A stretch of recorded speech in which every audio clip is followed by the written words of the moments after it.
Whenever I'm watching sports, whether it's a regular season NBA matchup or the World Series, there's one thing that is just everywhere: gambling. This MLB season, bet live with FanDuel and make the game come alive. With live betting from the first down to the final whistle. DraftKings, you make the playoffs even more exciting. Legendary NFL. And gambling on sports has never been easier. Using apps like DraftKings or FanDuel, with just a few taps, you can bet on almost any aspect of a game. The world of legal sports betting has been exploding over the last few years. But along with it, so have fears that this could lead to cheating or worse.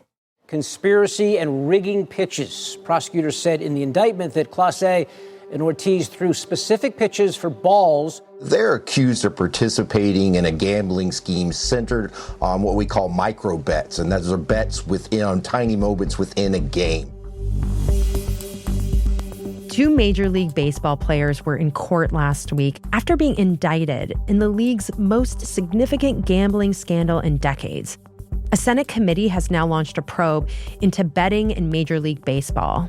All this comes on the heels of another scandal, this one rocking the NBA. Last month, the FBI arrested a player and a head coach. This was part of an investigation into a sports betting operation and rigged poker scheme run by the mob. Now, the multi-billion-dollar sports betting industry is under renewed scrutiny.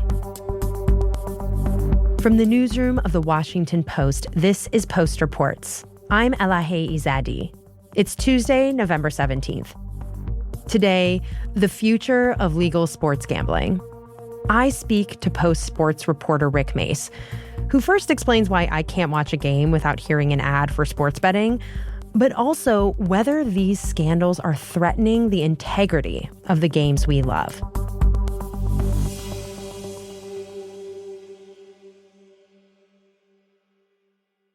Hi, Rick. How are you today? Good. How are you doing? I'm doing good, and I'm glad you're here to talk to me about this because, I mentioned a few of these major stories that really upended the world of sports betting. But before we get into these cases, which are really eye-popping, I want to start with the basics. To just get a clear picture of what sports betting is like today, how does it generally work for people placing bets? Well, it's changed, in the past decade or so. If you think back to, maybe the way our parents or grandparents had to gamble, they would have an illegal bookie and they might use a payphone at the bar or down by the gas station and call up. Well, nowadays, everyone's got a sports book in their pocket, essentially. And that has really changed the game because you can sit on your couch, you can sit, on a bar stool, and you can gamble on any sporting event you want, anywhere in the world. Can you walk me through an example? Like, Rick, have you ever placed a bet like that? I have been known to have a vice or two. And We'll allow it. This is legal behavior, just so we know. Yeah, it's simple. So if you're watching a game or not watching the game, but you want to feel a different level of engagement in the game, you might open up your phone, pull up that specific game, and you would see just a menu of options on things you can gamble on. So let's say you're watching Thursday Night Football. You can bet on the very next play. You can bet on the score at the end of the half, the score at the end of the game. You can bet on who's going to score a touchdown, anything. In a single football game, there is 500 to 800 different options of things you can bet on. So you're not just betting on who's going to win, who's going to lose, and maybe by how much. You're betting on the literally play-by-play, small things that happen within a game. You can place bets. Exactly, and that's really one of the biggest changes that online sports betting has allowed is that everything is possible. Every stat, every play, every number in a game is an opportunity to make money or probably lose some money. And if I understand it, these types of bets are called prop bets, right? Yeah, and if you think back to, when you were younger and you'd hear about the Super Bowl and they'd have all these kind of crazy bet options, and a lot of it was just to kind of bring publicity to a Las Vegas sports book. What color is the Gatorade going to be? What's the coin toss going to be? How long is the national anthem? Well, those are real bets now. And so these are prop bets that maybe have nothing to do with the outcome of a game, nothing to do with who wins or loses the game, but it's a known proposition, and that's why people can bet on literally everything that takes place. Wait, is that what it's short for? Proposition? Yeah, prop bet? Oh, yeah. I had no idea. What did you think it was short for? I don't know. Prop bet, I guess I never really thought about it. I just thought that's what it was called.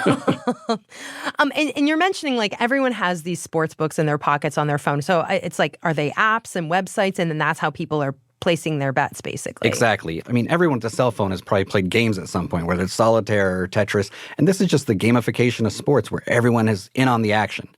So, I mean, if I just open up my phone, I can show you. All right, let's do it. Let's open up let's get personal here. So this is just for entertainment purposes only and for research purposes. But you can see I have a DraftKings, I have a FanDuel, I have a Caesars Sportsbook, I have MGM. And so you would just open up one of these and, you got to register for an account. You have to reach certain guidelines. You got to be 18 years or older. You got to be, a citizen of the United States and present in whatever state you say you're in.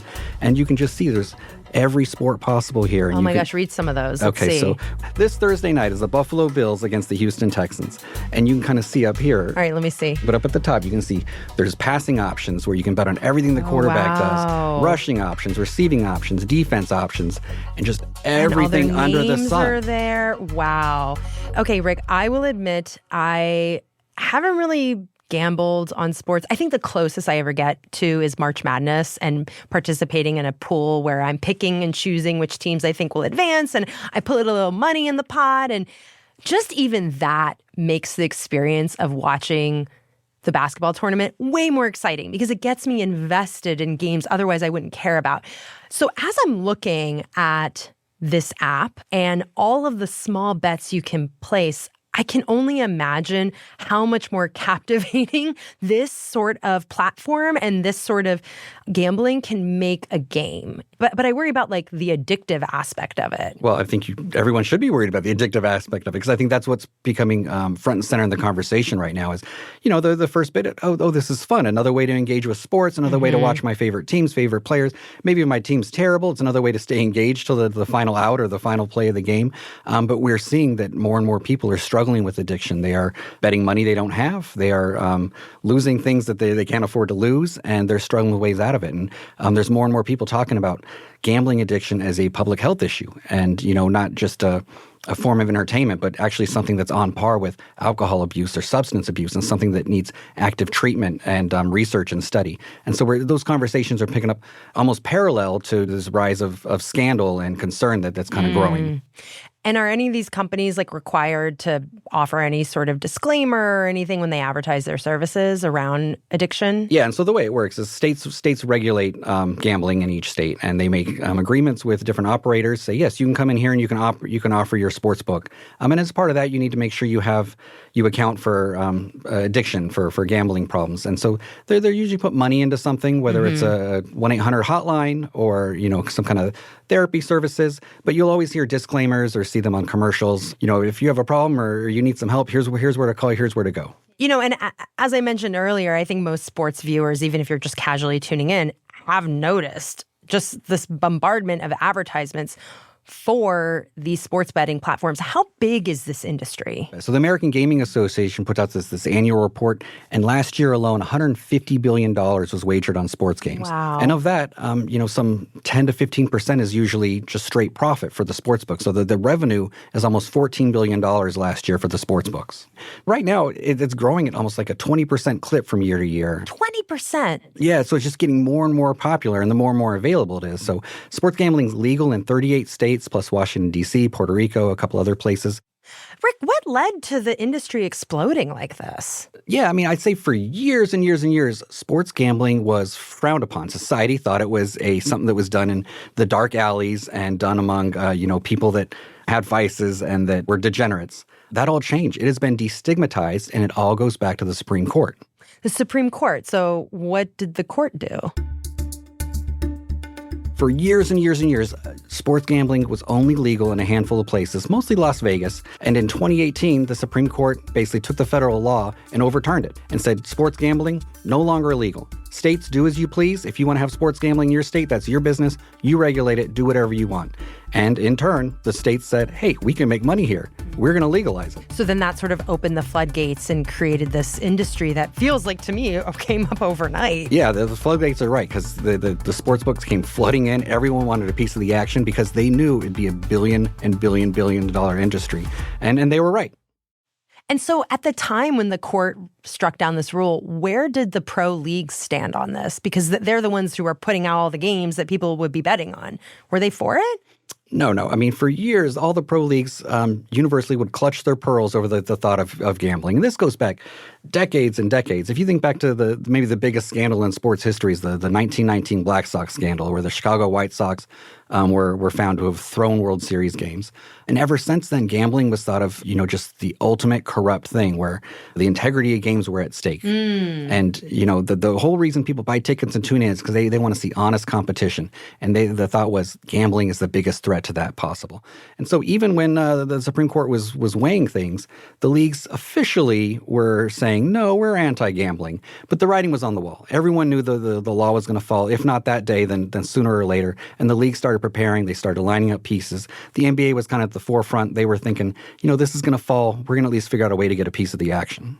And piece of the action, I feel like they must be getting, They right? did. It was a huge revenue stream for the leagues, and that's why they're still wrestling with what to do because, the horse is out of the barn. They're cashing their checks. They're getting paid from all the sports gambling operations. They don't want to lose that revenue, but they also need to rein it in somehow. After the break, Rick explains the high-profile arrests that have hit professional baseball and basketball and whether they'll spark changes in the sports gambling industry. We'll be right back.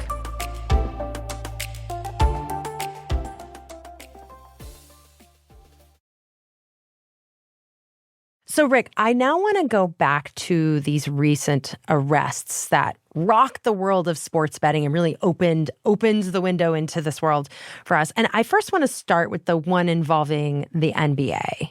So can you tell me about one of these arrests involving a current NBA player? Yeah, so the FBI held a press conference last month where they announced a couple different investigations. One of them was focused on sports betting, and what they said was players and characters basically supplying information to bettors, and the bettors would then use that information and place their bets accordingly. And look, let's not, mince words. This is the insider trading saga for the NBA. That's what this is. And that's FBI Director Kash Patel. That's why we are going to take heat. But as the evidence comes out, as the indictments are unsealed, you will see the extensive work these men and women put in. Countless hours. And so among those arrested was a guy named Terry Rozier, and he's a former first-round draft pick, currently playing for the Miami Heat. And what the government basically alleges is that he told friends that they were going to lay down some bets, said, hey, I'm going to leave this game early.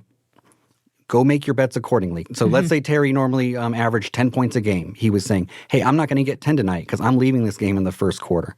And so they would allegedly go and place their bets and cash thousands and thousands of dollars. And the government says Terry Rozier would then be cut in on that somehow in the back end. And what has Rozier said about this? Terry Rozier has maintained his innocence from day one. He has said he had a legit reason to leave the certain game in question, said that he was battling illness or injury, said he's never been involved with sports gambling in any way possible. And so who else was implicated in this operation? So there's another big name that everyone focused on. His name's Chauncey Billups. He's the head coach of the Portland Trail Blazers, a Hall of Fame basketball career himself. And is big deal. Very big deal. And he was not charged in this case, but there was in the indictment laid out an incident where, as head coach of the Trail Blazers, he gave some information and said, hey, we are tanking. We are losing games on purpose. I'm going to sit all of my star players. And so this information got to the bettors, and the bettors were like, hey, we are going all in on the other team tonight because we know the Trailblazers are going to do terrible. And so while Billups may or may not have known how that information was going to get used, the government says that, he knowingly gave information that bettors used to cash in.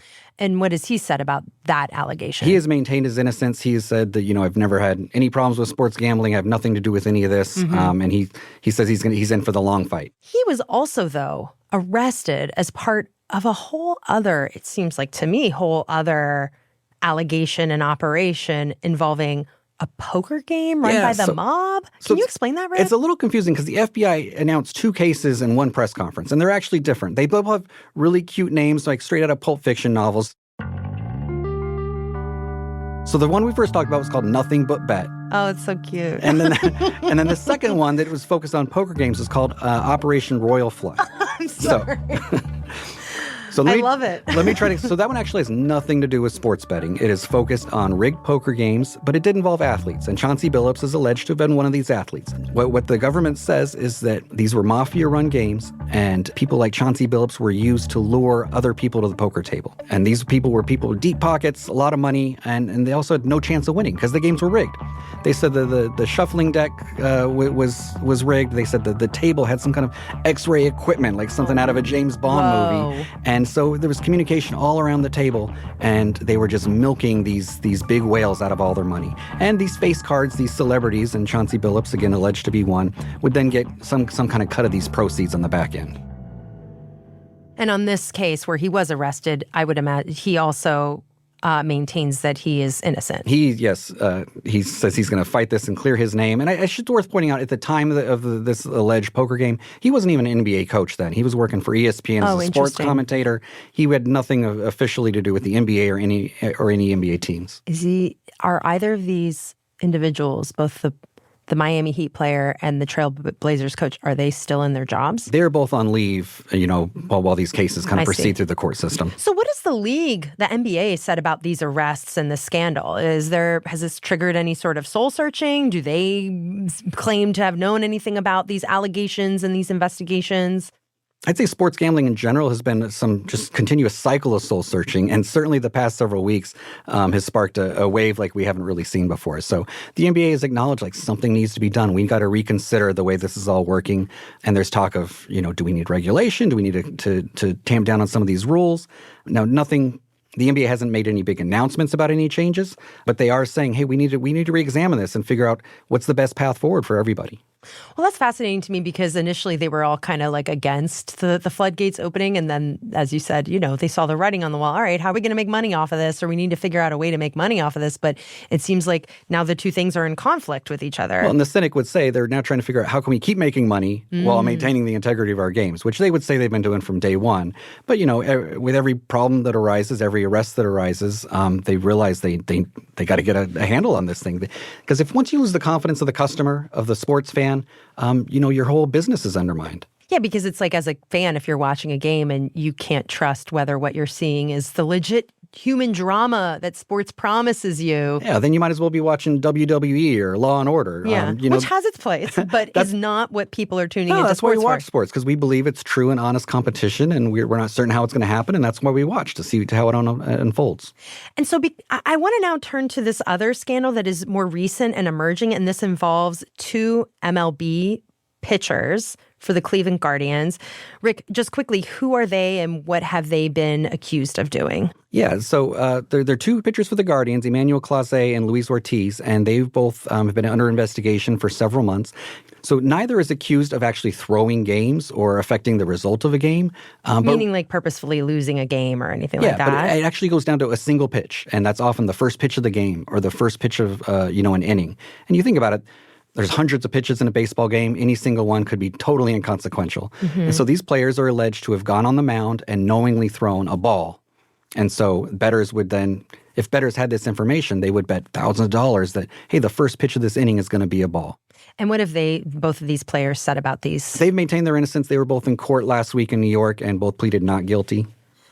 Rick, you describing the allegations at play here and the scandals, it does seem to really center on prop betting. Like if there wasn't the ability to make these bets on these minor moments in a game, then, that is what is allowed this cloud of suspicion, these cases to move forward.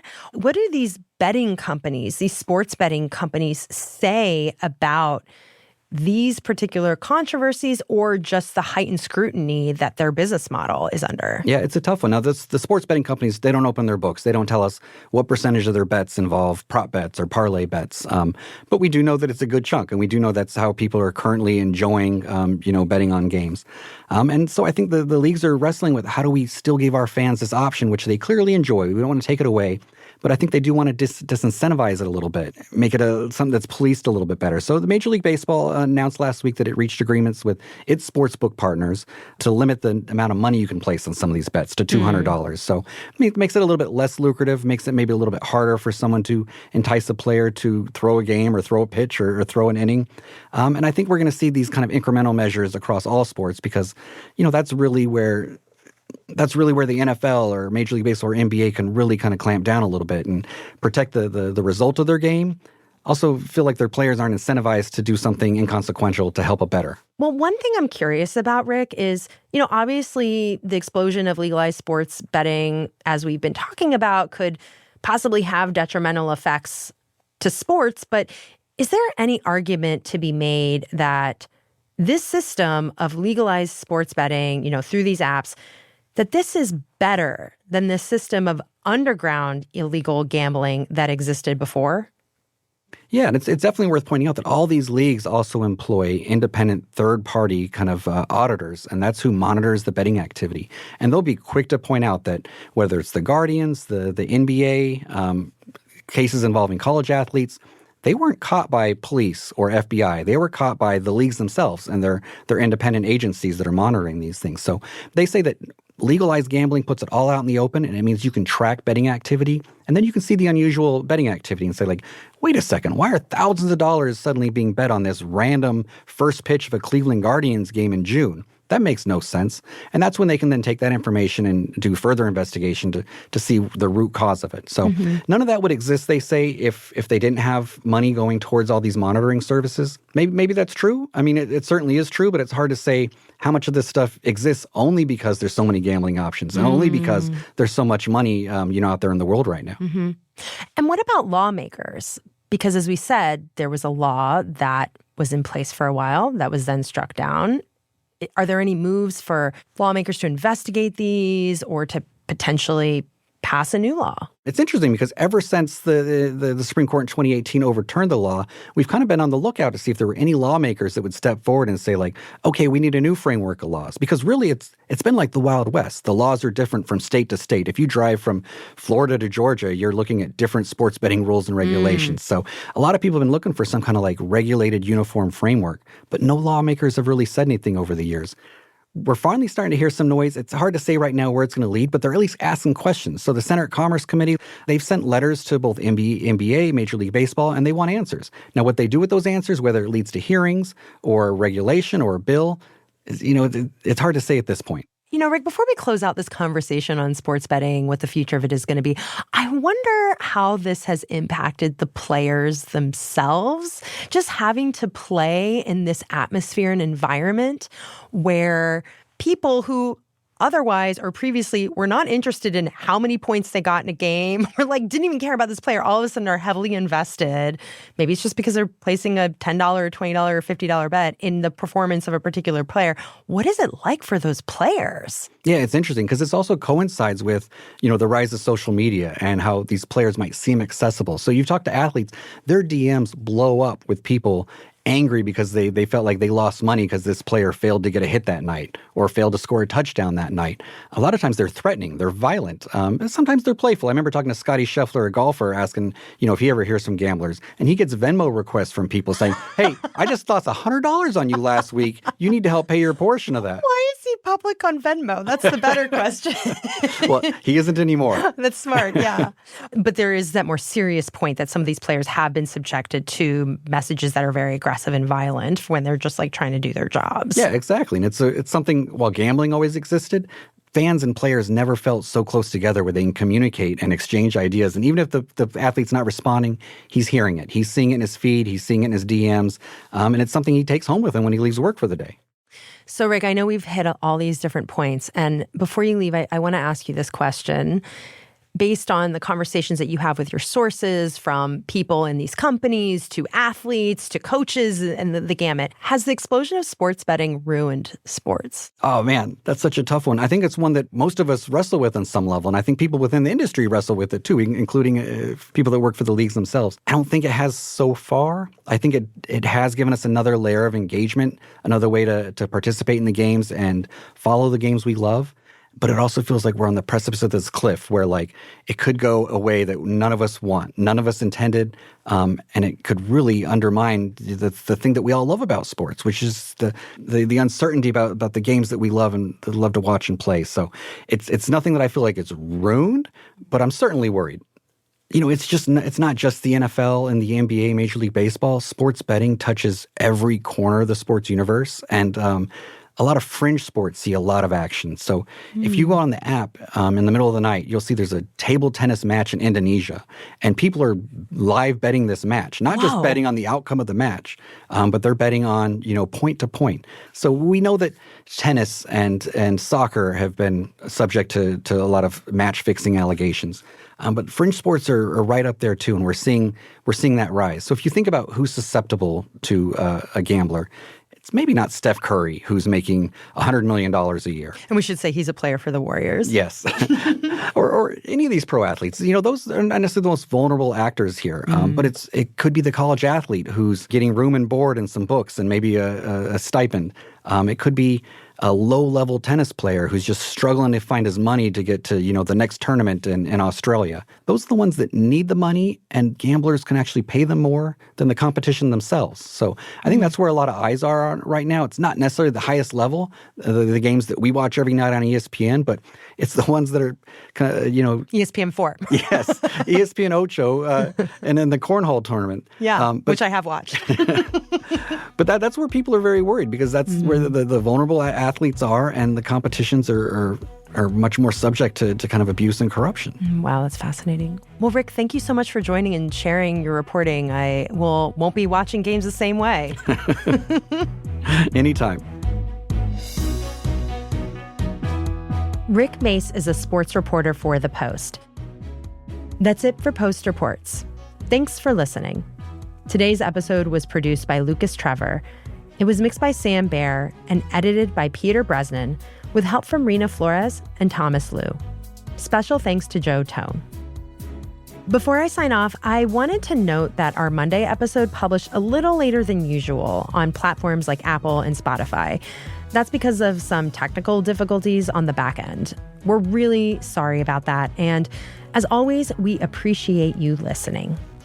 I'm Elahe Izadi. We'll be back tomorrow with more stories from The Washington Post.